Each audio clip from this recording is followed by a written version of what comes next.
Le château La Dauphine se situe à Bordeaux, en appellation Fronsac. Nous avons une superficie de 53 hectares aujourd'hui, avec une exposition sud sur des coteaux, en amphithéâtre devant la Dordogne.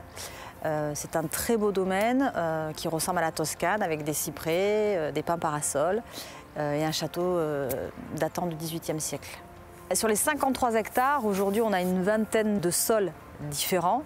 Donc c'est là aussi la richesse de Fronsac. Fronsac, c'est surtout de grands terroirs, des terroirs de garde. C'est ces coteaux, c'est l'exposition des vignes sud et ces variétés de sols qui permettent en fait d'avoir des vins avec beaucoup de complexité, très aromatiques. Par exemple, sur la Dauphine, chaque millésime, on retrouve les épices, la réglisse, le côté mentholé, chocolaté, et toujours beaucoup de complexité, de fraîcheur. La Dauphine a aussi un parc d'une dizaine d'hectares. De magnifiques essences dans ce parc, notamment cette allée de pins parasols.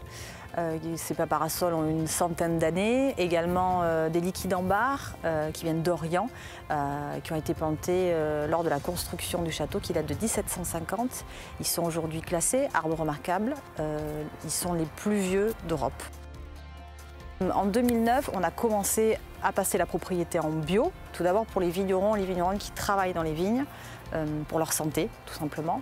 Ensuite parce que toutes les parcelles de la Dauphine touchent des maisons. Le vignoble est en biodynamie depuis 2017. Très rapidement, on a vu des changements sur le vignoble, la couleur du feuillage. Le vert n'est plus du tout le même.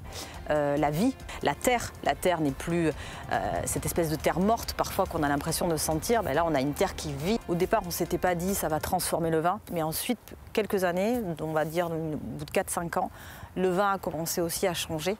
Aujourd'hui, sur un vin beaucoup plus fruité, le fruit frais, croquant, et un vin qui a beaucoup plus de, on appelle ça la verticalité, c'est-à-dire que du début jusqu'à la fin, le vin il est long, en fait, il est droit.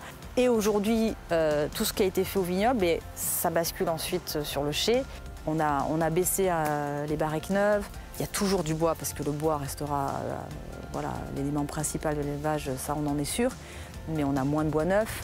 On a des amphores maintenant, on fait avec des cuves. Donc on essaye maintenant de plutôt avoir un mixte de contenants sur l'élevage, parce qu'en fait, chaque parcelle réagit différemment. Certaines parcelles vont réagir très bien à l'amphore, alors que d'autres moins bien, et vice-versa pour les barriques, quoi.